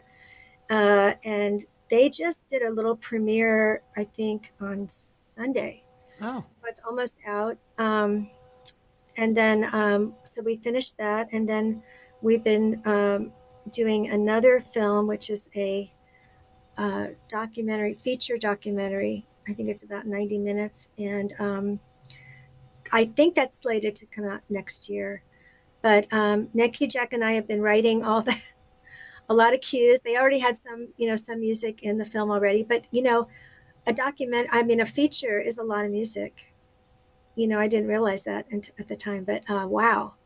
So yeah, what a great opportunity. And luckily, the way that some people like to work in film, I don't know if you guys know that, is they put in placeholder music as the film's going on. So hmm, you get to hear what the director or producer or the editor, what they like in those yeah, scenes. And then we get that music and we listen to it and we get to create something that may not be like that, but it may have the same groove or it may have the same feel, whatever. And then we pitch different ideas for the same scene. So this has been a lifelong love of mine, film, yeah, yeah. love writing for film, producing for film. I'm also producing a jazz R&B singer right now, right at the start of this project, and just finished another project. Are we still on? My sound went away. Oh, um, with an artist from the 60s named Willow, who was a background singer for most of her life. And great record of her stuff. And that is getting finished now. And then I'm also singing, I'm doing vocals here in the studio here for a great jazz film and film and TV jazz composer named Joel Evans. So I'm very fortunate. Thank you guys for that, because I'm able to, anytime we get to do music, right, for any for any reason, Yeah. we're instantly happy Mm-hmm. because that's what we do. And music really saved my life. So without music, I don't think I'd even be here. You know. Yeah. Yeah. That's great. It's fun to be doing what you can do and be, Yeah. yeah, actually making use of it in a really um, good way, something that gets noticed and works and moves into what you want to continue doing too. Yeah, I think being a performer is the weirdest thing, is that when you're not performing, like for me, I would come off tour and I would immediately pack for the next tour. Like Mm. I'm like a traveler. I love to be on tour, and I love to, the whole thing about just getting ready for the tour, and what am I going to wear, and what's it going to sound like, and how are we going to, just all those little details that go into it. And there's a lot, and it's very hard. But if you live your life like that, you're just ready. And then all of a sudden to be home, you're like, wake up every morning and like, what? Like, what am I supposed to do? Oh yeah, I've So, talked to a lot of people like that. Judy Carmichael, who's a stride player. oh, I Um, know Judy. Yes. yeah, so she hasn't been home for more than 2 weeks for 20 years. Right. Right. So, but she seems to be doing well. She's making these very adorable little films Yes, at I've seen home. that. Have you I've seen them? seen that at home. Yeah. And So here's cute. my living room. Here's Yeah, my and she talks to yeah. these little stuffed animals, like, like she's had little affairs with them, like in Paris or something. It's great. I gotta do that. That's like, that sounds like the next. Yeah. Um, so what was the film What's a Girl to Do? Oh, okay. Yeah. So yes, Eddie and I, Nicky Jack and I, at the time, I wanted to do a Indiegogo project to raise Hmm. money for, I think it was for the second record for the Prohibition Mob Band. And because I wanted to raise money, we thought it would be really fun to do a funny skit, kind of like a script. And it's a 5-minute movie. So it's basically the backstory. And I found this character name, which is Velma Parrish, and so it takes place in 1920 something, and they're backstage, and she just went on, and she has a friend, Snooky, who's played by Destiny Muhammad, who's a fabulous, you guys, jazz harpist, singer, composer, beautiful artist. So she and I are backstage, and the mob break in at one point, and it's all about, you have to go on tour. It's like the mob, the boss. It's all about the boss man, and that, he owns all these he's just opening all these speakeasies across the country. He's naming towns. They're naming towns like Philly and the one Chicago, and Atlantic City, and we're gonna, and you're the star. You have to go there, and you have to leave tonight on a train. And I'm like, no. And so, and they're saying, and you have to pay for the band. And I'm like, no, and he's giving me all these reasons. It's because the boss, he bailed out the band from the Pokey, and me, I guess I was in the Pokey too. We're all in the Pokey, we all get sent up the river. So, Eddie and I had such a good time looking up slang from the 20s and 30s, just using the slang. Like, I don't know. I think there's one line. They're all really funny. They're a bunch of animals, and just talking about the audience, and between singers, and what's this vegetation? It's flowers that the boss sent. It just, like, every line is funny, and it's so funny actually that we did a gag reel that nobody could see, but we could send it privately to people because I had ideas as a character, and I was basing mine a little bit on Jennifer Tilly from Bullets Over Broadway. Uh-huh. Did you guys see that movie? No, I know Or Jennifer. Who Jennifer is? Woody, is that a Woody Allen movie? Yeah, I think so. Yeah, and she talks like this, and and has that, and at one point she's like, and she's just really funny. And I did some of the characteristics of that, and Eddie was directing. He's like, no, that sucks. And he's saying it on camera, So we have a gag reel separately. But the guys that we had a couple of real actors in that in that play the mobsters, and Destiny, it turns out, is a real actress. Of course, I'm not. But like at one point, I'm doing this scene, and Aaron Wilton, who's the main gangster, he's doing his lines, and I'm looking at him, and I'm just like, I'm like blown away by his acting. And of course, it's time for me. I'm supposed to say something, and he just keeps going and keeps waiting for me, and I'm just like. So that's why what is hard. What's a girl to do? Where does that fit in? So it's about at the end when she figures out that she has to get on this train and bring her band, and she's asking for help, like, what's a girl to do? What am I going to do? And of course, Snooki has the thing creeps in, the flask, and so she brings it up, and I'm like, and I do this horrible, like, whatever it is, and that's how it ends. So it's really literally 5 minutes, and actually we just put it up it's on IMDb now. I have an IMDb page for the first time. Cool. Not all credits are up there, but I think that film is going to be up there.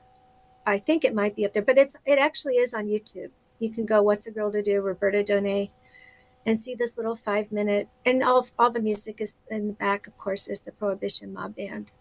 Can we I won't play a long piece, but I would like to just show people the Prohibition Mob Band, which is basically what you came up with.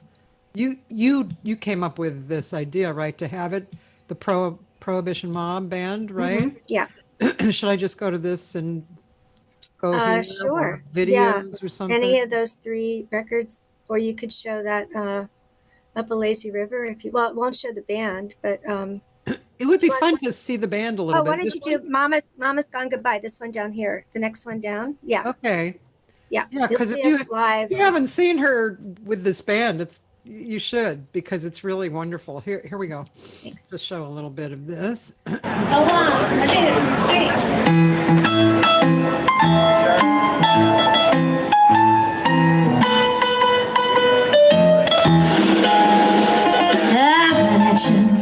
Mighty long to sing to you this little song with a separation blues, and I ain't offering no excuse. Now you've been a mighty main man to this sweet precious queen. Someday you'll realize what you're losing in this prize. Fare thee well,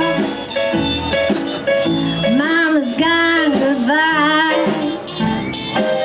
There ain't no use to sigh, I mean no use to cry. For years you turned me around, now's the time for me to get you told what's on my mind. I'm going away. Well, don't you ask me to stay. Fare thee well. Well, I've been to school. I learned a brand new rule.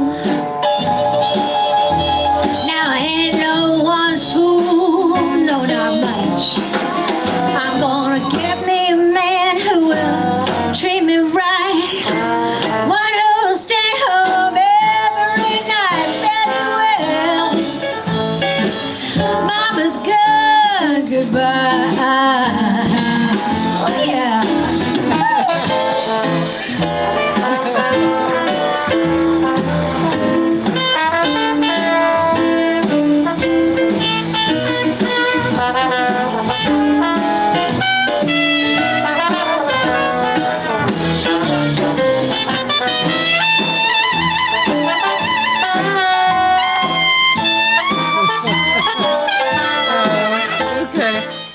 guys can go on and listen more, but it's just it's great. And then her talking in between is great too, because she, as she was saying before, she stays in character, and it's a wonderful show.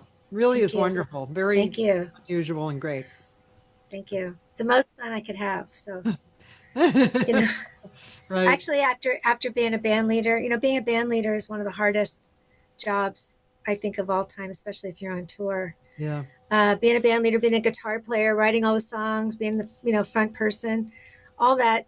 I was just like so tired, and hard. It's so hard, and singing in front of a full band too with electric instruments and stuff. I just I really yeah, I really thought like, what's the most fun I could have? And every time I did a jazz gig, I was like, whew, this is like the easiest thing in the world is to sing jazz. I mean, for me, yeah, to sing jazz is like, rolling off a log, and you don't have to do anything. You have to be, it just like, it's like the easy, I shouldn't say that that's that easy because people don't think it's easy. But for me, it was like, after all that other stuff, this is like, wow, so much joy, Yeah. you know. What you're supposed to do, right?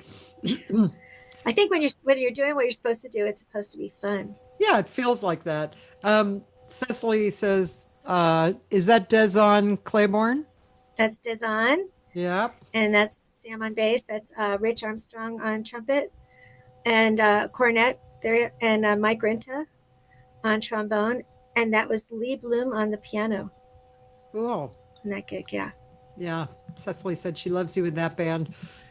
thank you. Yeah. And yeah, Roland says it makes him think of Leon Redbone. Yeah, Oh definitely. yeah, yeah. We did a show with Leon Oh, once. cool. Yes, yeah. You know, you had mentioned Richie Cole and Tom Waits.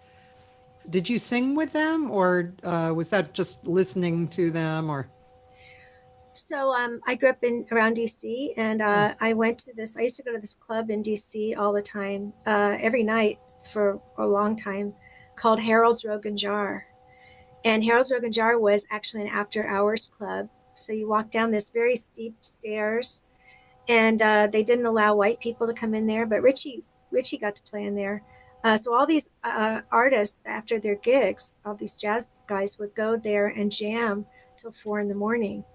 And so I went, and I would go so often, and I would be standing outside like this, and I'm a little teenager, and I got no lipstick on, I got no heel, I don't, and I got nothing, I'm white.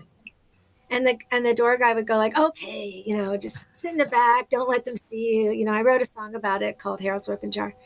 And Richie, I got up to do the jukebox, and the jukebox was like, just the jukebox was Dizzy and Miles and everybody you ever wanted to hear, Nina Simone, everybody was on that jukebox. And so I went to put some money in it, and I met Richie at that jukebox. So he was really nice to me, and he gave me a lot of information about moving to California, which is same thing with Tom Waits. I met him at the cellar door outside, and they were both kind of touring. Tom Waits was starting out, well, he'd been doing it for a while. He wasn't a big star yet, but I was hugely into Tom Waits, and he was doing jazz, yeah, I believe that. playing piano, and oh my God, he was amazing. So he told me, go to California and check out these clubs. And in fact, when I came to California and I went to see Bonnie Raitt one night, I think he was opening, and he said, "Oh, you made it here!" Like he remembered me. Wow. And then later on, he, of course, he knew Dan Hicks, and Yeah. ran into him a couple of times. He actually brought his kid once to see Johnny Lang concert, and I was the opener by myself. I played, by the way, solo guitar and sang for years too on tour. And when I came off stage, when I realized when he walked out with his family, I was like, oh my God, Tom Waits was in the audience. I'm so glad I didn't know he was out there, because that would have really been too much. Yeah, Yeah. Richie and I became friends, and then when I came to California, he took me around, introduced me to some people. He took me to Keystone Corner. He used to introduce me. He used to say to people, "This is the next Billie Holiday," and it was awful. I was so upset. I'd be like, "Do not," I wouldn't sing for anybody because I was a kid. I didn't know what I was doing, and it was really embarrassing. But what a guy! He took me to like, jazz jams and stuff. So yeah, fortunate to meet Richie. Yeah. Cool. Yeah, I'm a big Tom Waits fan. I just Ah, that's I mean, I'd rather listen to him than any kind of perfect singer. I just guy has so much soul and writes so well and it's just he's so incredible. I love to see him act too. oh, he's incredible. Yeah. What a character! And what was interesting to me was when after going to hear him live and stuff, and then I was there one night after the show was over, I guess, and he was outside and he had this jacket on with a little, bottle in his pocket. And so when I went up to talk to him, he was that guy. It wasn't it wasn't an act. He actually that was yeah. He was like it Yeah. was. And I mean, he really was like a bum, kind of guy. And I was like, wow, it was so out, you know, because I mean, I met a lot of street people, Yeah. on the street, Yeah. but Tom Waits, He was a street person. he Yeah. was like a street guy Yeah. musician, but Yeah. he really, yeah, what a guy, what an Yeah. amazing, amazing talent. Yeah. Yeah. It's really I think it's very fortunate to have grown up like that and met people like that in people like that and also in situations. I was talking to one man who David Amram, who's going to be 90 this year, and he has what he said was he got a scholarship to the University of Hangology. That's how he came up, like Hmm. Yeah. hanging out in the right places at the right time. And he was the French horn player for all the bebop guys. Oh my God. Yeah. Wow. And he also Wow. was a classical writer and, everything. But just that alone, is very impressive, isn't it? It is. I had this belief system. I read this once by an actor too. I think it was Uma Thurman said this. I Uh-huh. used to think like, oh God, they're going to figure out who like I'm on stage. They're going to figure out who I am. They're going to get me out of there. Like they're going to, I thought at any minute they're going to discover that I'm like acting or something. I'm not supposed to be there, and they're going to come get me and take me away. But it took me years to get over that because I didn't understand, like, how did I end up here? And I don't have the credentials or whatever it was, that I didn't think I had. And then I remember one day having a breakthrough and chanting about it. And I saw everything energy and vibration, right? If everything is energy and vibration, then we could be any place at any time. So, of course, they could be too. It's like those people aren't better, there's no everybody's equal, of course. So I finally figured that out. But there was many times, I mean, really, I'd be like especially at Montreux Jazz Festival going on with Dan and everybody in the band, and like Christian McBride and Joe Sample and Lewis Nash, and in the show was Diana Krall and Dr. John and David Sam. It just went on and on and on and on. Leon Russell, and I'm like, what am I doing? How did I? They're gonna get me out of here. You're gonna know. They're gonna figure it out. That's funny. I've heard that before. Renee said you should write a book. Oh, thank you. You should write a book. It would be a great book. All of us have to write a book if I write a book. I mean, all of us have, we're all amazing stories. And even people, of course, who aren't even musicians have incredible stories, right? Absolutely, So, absolutely. Michael D asked if you ever hung with Joni Mitchell. oh my God, I wish. My idol. one of my biggest idols. No, I never did. I had a dream one night about her, and the next day somebody showed me a magazine, and then dream I was at her house, and there anyway, everything in the pictures in that magazine was exactly what it was in my dream. So I'll say yes, in my dream I met Joni Mitchell. That's interesting. Yeah, had kind of a little love affair, I think, going on with her, but haven't met her yet. She's so beautiful and love her. Yeah, yeah, really amazing. We grew up in a great musical time, you know.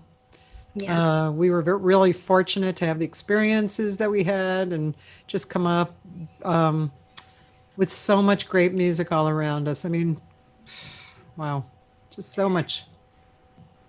Yeah, I was actually playing in bars, and somebody came up and said, "You sound like Joni Mitchell," and I said, "Who's Joni Mitchell?" So I didn't know who that was when I started, and I went out, and I remember getting the Blue album, and I think I listened to it every day for like 3 months. I mean, it's the Blue album. Yeah, That was like the Beatles. That was like the yeah. greatest music I'd ever heard, and That one and Ladies of the Canyon, those two, those were maybe her first two records. I don't know, but they were like, yeah, they were like the Beatles' first records. Yeah, you're yeah. right. Yeah, Yeah, I mean, as a musician, she was so far ahead of everybody in her time, and her open tuning, her dulcimer playing, I mean, everything that she did. And I saw her live. I went to a benefit one night, and she was the last, and she was the headliner. She didn't go on till 1 in the morning, so everybody had left because the thing started at like 7. And I was just sitting there. When I leave, she came out by herself after all these big bands, loud bands, and I think Neil Young was, I mean, all kinds of people were on it. But she came out with just her guitar, played 2 songs, and I'm like, that was it. The how greatest thing, interesting. yeah, greatest thing I ever Wow, heard was just Joni Mitchell playing solo. that's really interesting. Laura Nero too, I heard playing solo.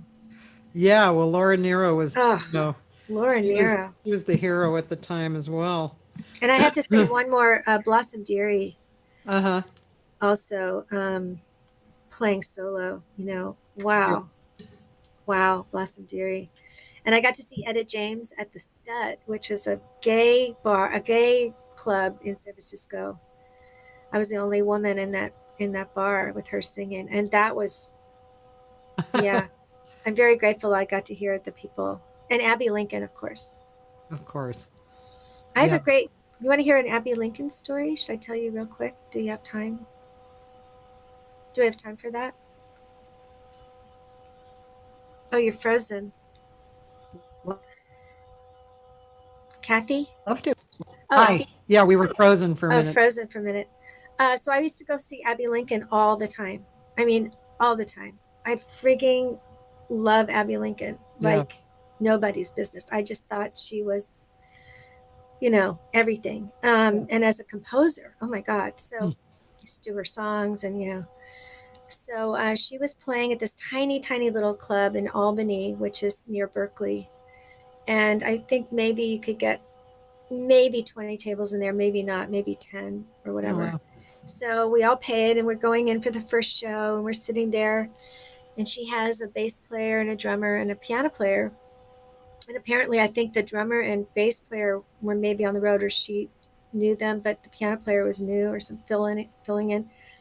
So she's on like the third song or something, and the guy hits a wrong chord, and she turns to him and she says, "You're fired." And he's like, he starts laughing. She goes, "You're fired. Get off the stage." And we're like, "Oh my God." We're all in the audience, and the bass player and drummer. Now the guy leaves, and he's just like, "What?" And he leaves the stage. And the bass player and drummer is like, "What the hell? What do we do now?" And Abby gets up, she goes to the microphone, she goes, "Good night." And she leaves. she goes, she goes and walks off to her dressing room, and everybody's just like stunned. So of course I have no fear when it comes to like meetings. I don't know why, but I have no fear. I go right back to the dressing room, I knock on the door, and I hear this, "Come on in." And I opened the door and she's smoking a joint. Yeah. Hey, baby, what's up? That was, yeah. Like it was nothing. Like this is just another, no big deal. It's another night. Wow. Yep, Yeah. there you go, man. There you go. Pretty heavy. Yep. Pretty astounding. Your sister said before you moved to California, you and I had a gig for National Secretary's Day. You were singing Blue with me on the piano, but you decided to move instead. Yeah. My sister used to play piano and I'd sing Blue. That's right. That's the one song we did. Yeah. Yeah. I do want to say one more quick Oren Keep News story. And this is a backstory that maybe people haven't heard about Abby Lincoln. So Max Roach, of course, was working with Oren, I guess, for many years already, and he was getting ready to do his next record. And he came in to see Oren. He said, "I'm bringing in this girl singer," and Oren's like, "No, you're not." And Max Roach goes, "Well, I got Philly Joe Jones coming in, and I got this guy coming in, and that, and I'm bringing in this girl." And Oren's like, "Nope, nope, no, no singer, no." And Max goes, "Well, I'm not going to bring in this guy," or that he started like, "If you want these guys, you have to let me bring in this girl." And it was Abby Lincoln. Mm. And that was her first record. Of course, Oren did the next record. I don't know how many with her, but I love that. It's because of Max Roach. Yeah. And so I actually got to hang with Max Roach a little bit when he was touring, and he used to tour here with just like a trumpet, a bass player, and him, and maybe one other horn player. It was like the weird, Yeah. thing. Yeah. And I went up to him, and he told me, he said, the way he started one of his first gigs, I think he was a teenager, and he got a gig with Bird. And he said, he would practice and practice and practice. And of course, they were like 6-hour gigs. I think they'd start at, 10 p.m. and go to like 3 in the morning, whatever. They had to play all night long. But he said the very first song Bird would count was like 1, 2, 1, 2, 3, 4. Max was like, oh my God. So that's how he was trained. I mean, that's like crazy as a drummer to start like that, to start like just that right off the bat.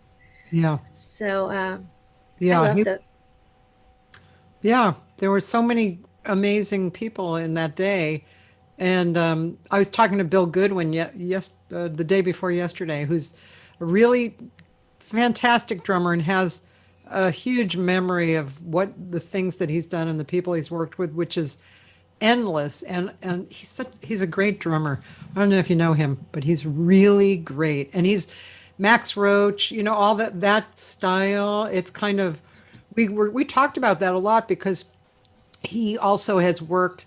He's done like he worked with Paul Horn and Gary Burton, but he's really kind of a you I don't know the categories, but he called it progressive jazz, which Max Roach was. And yeah, it was like they were on the edge. They were forward thinkers. They didn't I mean, they played simply if they had to or if it called for it. But it wasn't about the simple or complicated. It was about the perspective of the music. What I mean? yes, Which it sounds like Oren definitely like yeah, saw that. Yeah. yeah. I did ask him one day. I said, "What do you?" Because I felt like I was in training as a producer with him. Yeah. Yeah. And by the way, there's only something like 6% women producers in the world, or something like that, crazy like that. Yeah. But anyway, Oren told me once. He said, my job as a producer is to set the place so that people have the freedom. I have to create the ambiance so they have the freedom to do creativity. It's Yeah. just, let me build the space for you, and Right. here, now you get to come. And I thought, wow, of all the things of being a producer, Yeah. that's true. That's so true. It reminds me too, like I used to work for this one producer coaching people. And finally it stopped because he would send me these people, like this one guy. He was kind of he wasn't an experienced singer, but he had a good voice. But his style was kind of country, right? And this producer was forcing him to do R&B, which wasn't working. And it was I couldn't coach him to do R&B. It wasn't right. And I kept talking to the producer like this isn't this isn't right. Why just not produce him as a country singer? He's good at that, you know. So we finally stopped working together. Yeah, it reminds me of being a young singer, and I had producers that would tell me that I was a rock and roll singer, that I had to sing like Janis Joplin, who I loved. I wanted to sing like Janis Yeah, Joplin. sure. But I was always told to have a different sound. And of course, our sound is our sound. Yeah. Yeah. That's what we come with and our interpretation. So I think it's a big battle for young singers to go Yeah. through that. Yeah, I do too. Yeah. Is there anything else you want to say? Because it's actually been 2 hours. Oh my God, it did go fast. I knew I was going to say, like, it went so fast. But I was so freaked out coming on. I was thinking, like, I don't have anything to say that would take 10 minutes, I just want to say thank you to everybody listening who supports live music and jazz and blues and the history, and to keep it going and to keep the artists going. We really appreciate you guys so much. And we're here because of you. And so if this ever opens up back up again and we get to perform it live in person, we'll love to see you in the audience. I'd love to meet you guys in person. And Cathy, thank you so much. You're welcome. It was a joy to have you on. Great information, great stories, great to just get your perspective, you know. And I, you know, I'm glad to have you on. Very glad. Thank you. Thanks. Well, if you're ever in Mill Valley, Mill Valley, come on okay. over. Come on up. And of course, we know her website is robertadonne.com, and it's wonderful. Just go seek her out on YouTube and such. And one more shout out for jazzvoice.com. If you're a jazz singer, check it out, jazzvoice.com. And also Sonny Wilkinson's upcoming interview next Monday at 11 Pacific Standard Time. Tomorrow, by the way, one of the best guitar players I know, Peter Sprague, with a great singer who they have a project called Planet Cole Porter, Rebecca Jade. She's really wonderful, and she's sings with Sheila E. Oh, nice. Yeah. And then later this week, Friday, Putter Smith, Saturday, Scott Whitfield, trombone player and singer, and Sunday, Kevin Latow, who is a wonderful singer, and she's had a lot of wonderful experiences as well. And she's a great teacher. So that's this week. And yeah, next week, just so you know, I'm going to 3 days a week. It finally happened after 6 months. I finally went, okay, 6 days a week is over, 3 days a week. Actually, first I decided 5 days a week. And then an hour later, I thought 5 days a week, that's no change, 4 days a week. And then about 2 hours later, I said, 4 days a week? No, 3 days a week with So 4 days a week. what are the 3 days? Is it like Monday, Wednesday? Well, see, that's another Gemini issue. First, it's for a week or two, it's going to be Sunday, Monday, and Tuesday. But then after a while, I decided, Sundays, I should probably hang out with my grandchildren on Sunday. Oh my goodness. Yes. So then it'll move to Monday, Tuesday, Wednesday. But if, you can always find out who I'm having, when I'm having on my website. Yes, I did have Mon David on, Roland, a long time ago. Cecily said, please call her the next time you're in LA, and even when you're not in LA. Oh, thank you. I definitely will. Thanks, Cecily. Thank you, guys. Thanks, Cathy. We look forward to your book. Oh. Okay? Okay. All right. All right, sweetheart. Bye-bye. Have a good day. You too. Thanks.